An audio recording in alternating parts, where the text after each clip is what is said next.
Assalamualaikum warahmatullahi wabarakatuh. Shalom, Om Swastiastu, Namo Buddhaya, Salam Kebajikan.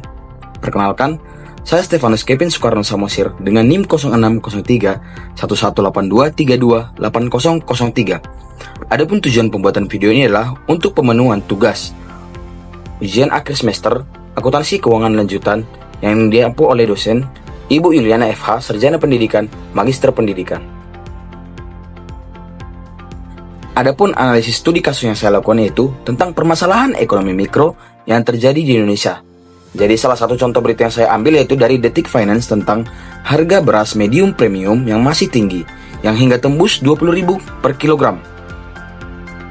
Adapun latar belakang masalah mengapa saya mengambil kasus ini adalah karena kenaikan harga beras medium dan premium di beberapa wilayah Indonesia atau khususnya di Papua dan Sumatera telah melampaui harga eceran tertinggi atau HET yang ditetapkan oleh pemerintah. Sebagai contoh, harga beras medium di Papua Pegunungan mencapai 20.000 per kilo, jauh di atas harga eceran tertinggi sebesar 13.500 per kilo.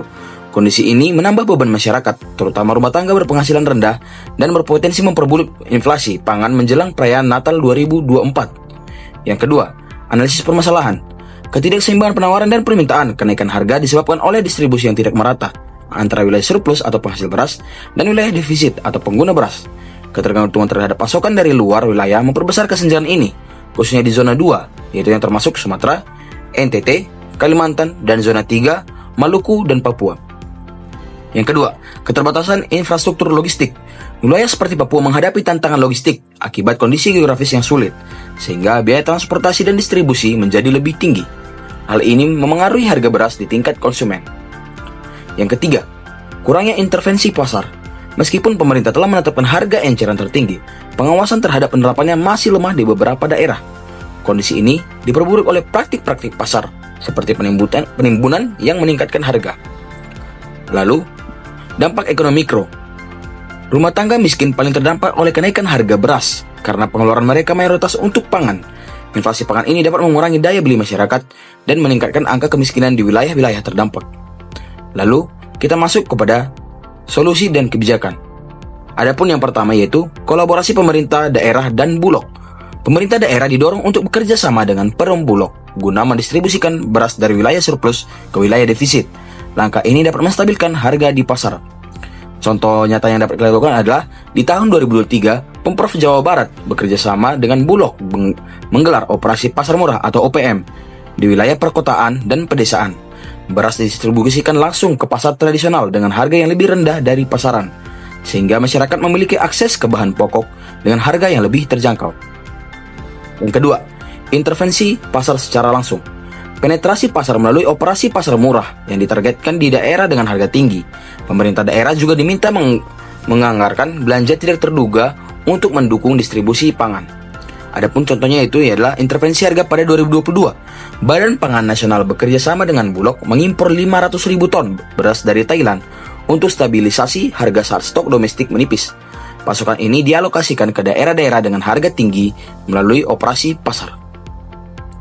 Lalu yang ketiga adalah penguatan infrastruktur logistik. Pembangunan infrastruktur seperti jalan, pelabuhan, dan gudang penyimpanan di wilayah terpencil dapat mengurangi biaya distribusi, sehingga harga beras lebih terjangkau.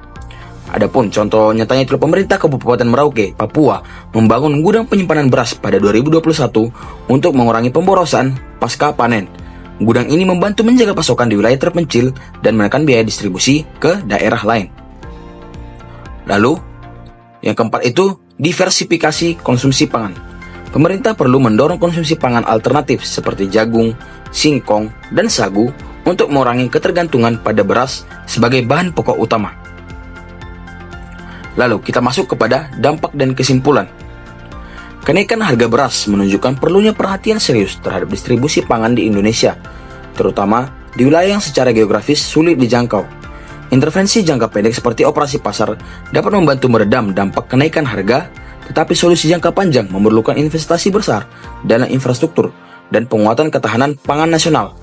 Selain itu, diversifikasi pangan juga penting untuk mengurangi ketergantungan pada beras dan memperkuat sistem pangan yang lebih berkelanjutan.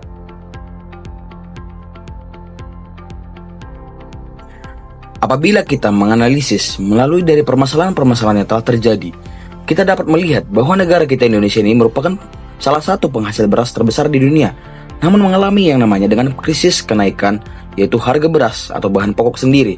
Ini menunjukkan di mana kenaikan harga beras di Indonesia, terutama di wilayah-wilayah terpencil seperti Papua dan zona lainnya, menunjukkan tantangan serius dalam pengelolaan distribusi pangan.